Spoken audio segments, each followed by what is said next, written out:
ನಮಸ್ಕಾರ, ರಿವ್ಯೂ ಚಾನಲ್ಗೆ ಸ್ವಾಗತ. ನಾನು ಸೌಖ್ಯ ಗಾಂವ್ಕರ್. ಎಲ್ಲಿಗೆ ಬಂತು ಭಾರತದಲ್ಲಿ ಪರಿಸ್ಥಿತಿ? ದೇಶದ ರಾಜಧಾನಿಯಲ್ಲಿ ಏನು ಬೇಕಾದರೂ ನಡೆಸಬಹುದು ಅನ್ನೋ ಮಟ್ಟಿಗೆ ಧೈರ್ಯ ತಂದುಕೊಂಡಿದ್ದಾರಾ? ಇದನ್ನೆಲ್ಲ ಸಹಿಸಿಕೊಳ್ಳಬೇಕಾ ದೇಶ? ಪ್ರತಿಪಕ್ಷಗಳು ಟೀಕಿಸಿದ್ರೆ ನಮ್ಮ ಧ್ವನಿ ಹತ್ತಿಕ್ತಾರೆ. ಕೇಂದ್ರ ಸರ್ಕಾರ ಕ್ರಮ ಕೈಗೊಳ್ಳೋಕೆ ಹೋದರೆ ಪ್ರಜಾಪ್ರಭುತ್ವದ ಕಗ್ಗೊಲೆ ಇಂಥದ್ದೆಲ್ಲ ಬರುತ್ತಲ್ವ. ಬಟ್ ಇದಕ್ಕೇನು ಹೇಳಬೇಕು? ಪ್ರೋ ಪಾಕಿಸ್ತಾನ್ ಟೆರರಿಸ್ಟ್ಗಳು ಸತ್ತಾಗ ಸಂತಾಪ ಸೂಚಿಸೋರು ಪಾಕಿಸ್ತಾನದ ಪ್ರಧಾನಿ ಜೊತೆ ಕೈ ಜೋಡಿಸಿ ಭಾರತದ ವಿರುದ್ಧ ಕೃತ್ಯಗಳನ್ನು ರೂಪಿಸೋರು, ಕಾಶ್ಮೀರ ಪಾಕಿಸ್ತಾನಕ್ಕೆ ಸೇರಬೇಕು ಅಂತ ಹೇಳೋರು ಇವತ್ತು ಭಾರತದಲ್ಲಿ ಏನಾಗಬೇಕು ಅಂತ ಡಿಸೈಡ್ ಮಾಡೋದಕ್ಕೆ ಪ್ರತಿಪಕ್ಷಗಳ ಜೊತೆ ಹೋರಾಟಕ್ಕೆ ವಿಶೇಷ ಆಹ್ವಾನಿತರಾಗ್ತಾರೆ ಅಂದರೆ ಇದು ಆಕ್ರೋಶಕ್ಕೆ ಕಾರಣ ಆಗೋ ವಿಷಯ ಅಲ್ವಾ? ನೋಡಿ, ಈಗ ಪ್ರೋ ಪಾಕ್ ಮಿರ್ವಾಯಿಜ್ ಉಮರ್ ಫಾರೂಕ್ ಅನ್ನುವಂತಹ ಒಬ್ಬ ಸಪ್ರೇಟಿಸ್ಟು, ಪ್ರತ್ಯೇಕತಾವಾದಿ, ಈತನನ್ನು ಇನ್ವೈಟ್ ಮಾಡಿದ್ದಾರೆ ವಿಶೇಷವಾಗಿ ಒಂದು ಹೋರಾಟಕ್ಕೆ. ಜಂತರ್ ಮಂತರಲ್ಲಿ 20ನೇ ತಾರೀಕೇನೋ ಒಂದು ಭರ್ಜರಿ ಹೋರಾಟ ಮಾಡೋದಕ್ಕೆ, ಕೇಂದ್ರ ಸರ್ಕಾರಕ್ಕೆ ಒತ್ತಡ ಹಾಕೋದಕ್ಕೆ. ಕೇಂದ್ರ ಸರ್ಕಾರ ಇದನ್ನು ಮಾಡಲೇಬೇಕು, ಜಮ್ಮು ಕಾಶ್ಮೀರಕ್ಕೆ ಸ್ಟೇಟ್ಹುಡ್ ಅಂದರೆ ರಾಜ್ಯದ ಸ್ಥಾನಮಾನವನ್ನು ಕೊಡಲೇಬೇಕು ಅಂತ ಒಮರ್ ಅಬ್ದುಲ್ಲಾ ಸೇರಿದಂತೆ ಕೈಕೂಟದ ನಾಯಕರೆಲ್ಲ ಸೇರ್ತಿದ್ದಾರೆ. ರಾಹುಲ್ ಗಾಂಧಿಯವರು, ಸೋನಿಯಾ ಗಾಂಧಿಯವರು ಅವ್ರಿಗೂ ಹೋಗಿದೆ, ಅವ್ರು ಆದರೆ ಬರಬಹುದು. ಬಟ್ ರಾಹುಲ್ ಗಾಂಧಿ ಅವ್ರಿಗೆಲ್ಲ ವಿಶೇಷ ಆಹ್ವಾನ ಹೋಗಿದೆ. ನ್ಯಾಷನಲ್ ಇಂಟರ್ನ್ಯಾಷನಲ್ ಬೇರೆ ಬೇರೆಯವರಿಗೆಲ್ಲ ಹೋಗಿದೆ ಆಹ್ವಾನ. ಸೊ ಬೇರೆಯವರೆಲ್ಲ ಬಂದು ಇಲ್ಲಿ ನಮ್ಮ ದೇಶದ ಒಳಗಡೆ ವಿಷಯ ತೀರ್ಮಾನ ಮಾಡಬೇಕಾ ಅನ್ನೋದು ಒಂದು ವಿಚಾರ. ಆದರೆ ಪಾಕಿಸ್ತಾನದ ಪರವಾಗಿ ಸದಾ ತನ್ನ ನಡೆ ನುಡಿ ನಿಲುವುಗಳನ್ನು ಇಟ್ಟುಕೊಂಡಿರುವಂತಹ ISI ಜೊತೆಗೆ ಕಾರ್ಯಾಚರಿಸುವಂತಹ ಈ ಪ್ರತ್ಯೇಕತಾವಾದಿ ಮಿರ್ವಾಯಿಜ್ ಉಮರ್ ಫಾರೂಕ್ ಜೊತೆಗೆ ಸ್ಟೇಜ್ ಶೇರ್ ಮಾಡ್ತಾರೆ ಅಂದರೆ ಈ ವ್ಯಕ್ತಿಯನ್ನು ಕರೆಸ್ಕೊಂಡು ಇಲ್ಲಿ ದೇಶದಲ್ಲಿ ತಮ್ಮ ಹಕ್ಕನ್ನು ಕಾಪಾಡಿ ಅಂತ ಈ ದೇಶದ ಸರ್ಕಾರಕ್ಕೆ ಆಗ್ರಹಿಸ್ತಾರೆ ಅಂದರೆ ಏನು ನಡೀತಾ ಇದೆ ಇಲ್ಲಿ? ಹಾಗಾದರೆ ಪಾಕಿಸ್ತಾನದ ತಾಳಕ್ಕೆ ತಕ್ಕಂತೆ ಕುಣ್ಕೊಂಡು ಬಂದಿರುವಂತಹ ವ್ಯಕ್ತಿ ಈತ ಪ್ರತಿ ಹಂತದಲ್ಲೂ ಕೂಡ ಪ್ರೂವ್ ಆಗಿದೆ. ಸೊ ಇದು ಎಷ್ಟು ಡೇಂಜರಸ್ ಅಲ್ವಾ? ಇಂಥವ್ರಿಗೆ ಮಣೆ ಹಾಕಿ ನೀವು ಒಂದು ದೊಡ್ಡ ಸ್ಥಾನಮಾನ ಕೊಟ್ಟು ಕೂರಿಸೋ ರೀತಿ. ಪರ್ವೇಜ್ ಮುಷರಫ್ ಇದ್ದಾಗ 2005ರಲ್ಲಿ ಪ್ರಧಾನಿನ ಮೀಟ್ ಆಗಿ ಪಾಕಿಸ್ತಾನದ ನಿರ್ಧಾರಕ್ಕೆ ತಕ್ಕಂತೆ ತಾನು ಕೆಲಸ ಮಾಡ್ತೀನಿ ಅಂತ ಹೇಳಿ ಬಂದಂತಹ ವ್ಯಕ್ತಿ ಈ ಮಿರ್ವಾಯಿಜ್ ಉಮರ್.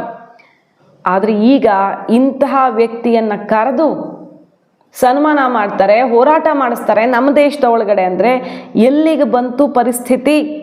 ನೋಡಿ, ಈ ಮಿರ್ವಾಯಿಜ್ ಕಾಶ್ಮೀರ್ ಬನೇಗ ಪಾಕಿಸ್ತಾನ್ ಅಂತ ಕೂಗಿದಂತಹ ವ್ಯಕ್ತಿ, ಕಾಶ್ಮೀರ್ ಬನೇಗ ಪಾಕಿಸ್ತಾನ್ ಅಂತ ಹೇಳೋರಿಗೂ ಕೂಡ ನಮ್ಮ ದೇಶದಲ್ಲಿ ಪ್ರಮುಖ ಸ್ಥಾನಮಾನ ಕೊಡೋ ಮನಸ್ಥಿತಿ, ಅಷ್ಟು ಧೈರ್ಯ ಇರೋರು ಇವತ್ತು ಆಳುವಂತಹ ಕೆಲಸ ಮಾಡ್ತಿದ್ದಾರೆ, ಅಂಥವ್ರಿಗೆ ಅಧಿಕಾರ ಕೊಟ್ಟಿದ್ದಾರೆ ಈ ದೇಶದಲ್ಲಿ ಅಂದರೆ ಎಷ್ಟು ಡೇಂಜರಸ್ ಅಲ್ವಾ ಈತ?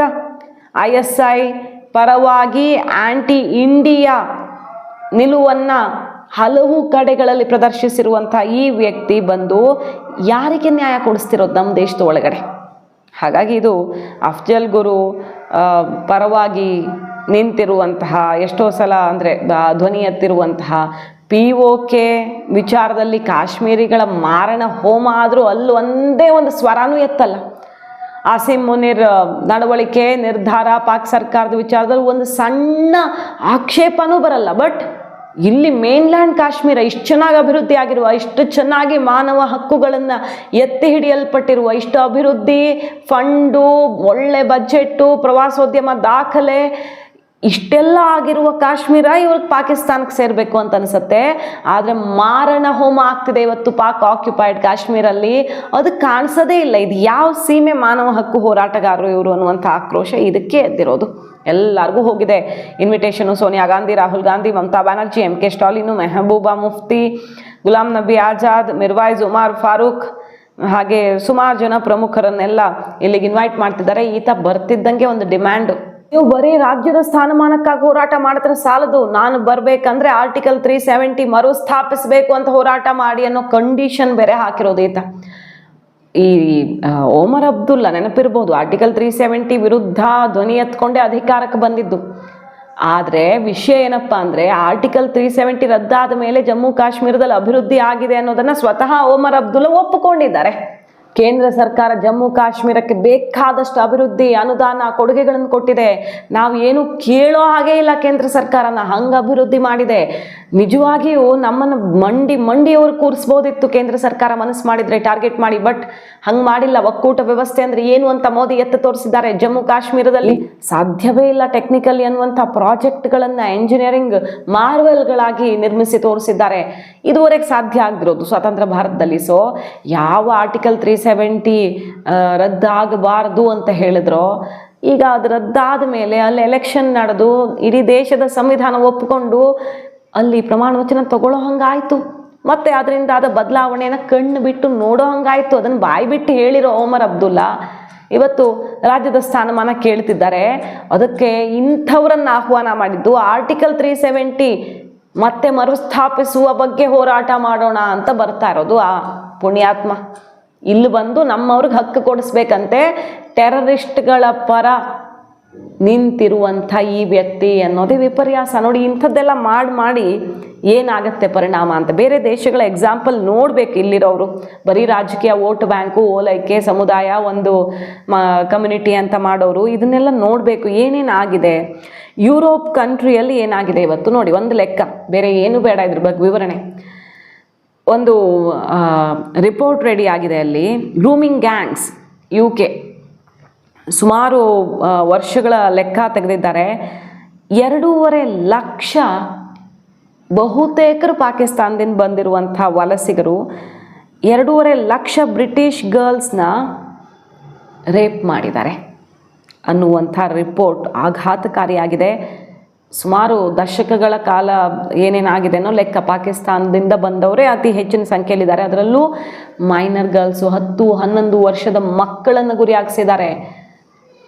ಮತ್ತು ಕಿಡ್ನ್ಯಾಪ್ ಮಾಡಿರೋದು, ಹ್ಯೂಮನ್ ಟ್ರಾಫಿಕಿಂಗು, ಅಲ್ಲಿಂದ ಸಾಗಾಟ ಮಾಡಿರೋದು, ಏನೇನು ನಡೆದಿದೆ ಅಂದರೆ ಇವತ್ತು ಯುರೋಪ್ ರಾಷ್ಟ್ರಗಳು ಬೆಚ್ಚು ಬಿದ್ದಿರೋದು.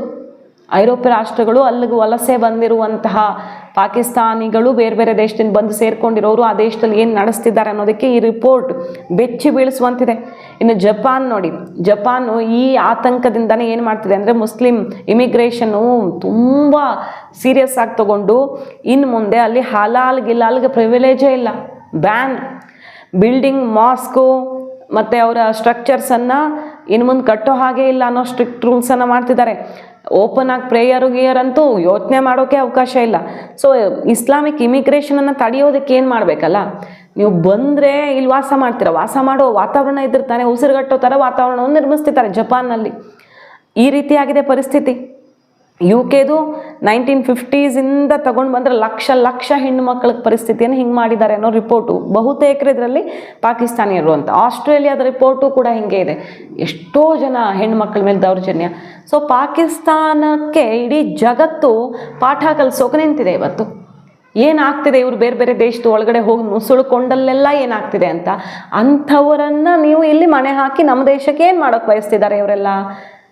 ಅಂತಹವ್ರ ಜೊತೆ ಸ್ಟೇಜ್ ಶೇರ್ ಮಾಡೋಕೆ ಬಯಸ್ತಿರುವಂತಹ ಈ ನಾಯಕರುಗಳು, ನಮ್ಮ ಪೊಲಿಟಿಕಲ್ ಮಹಾನಾಯಕರುಗಳು ಏನು ಸಂದೇಶ ಕೊಡ್ತಿದ್ದಾರೆ ಅನ್ನೋದೇ ಈಗ ಚರ್ಚೆಗೆ ಗ್ರಾಸವಾಗಿರೋದು. ಮಾಹಿತಿ ಇಷ್ಟ ಆಗಿದ್ರೆ ಮಿಸ್ ಮಾಡಿದ್ರೆ ನಮ್ಮ ಚಾನಲ್ನ ಸಬ್ಸ್ಕ್ರೈಬ್ ಮಾಡಿ, ನಿಮ್ಮ ಅಭಿಪ್ರಾಯ ಕಮೆಂಟ್ ಮಾಡಿ ತಿಳಿಸಿ. Thank you.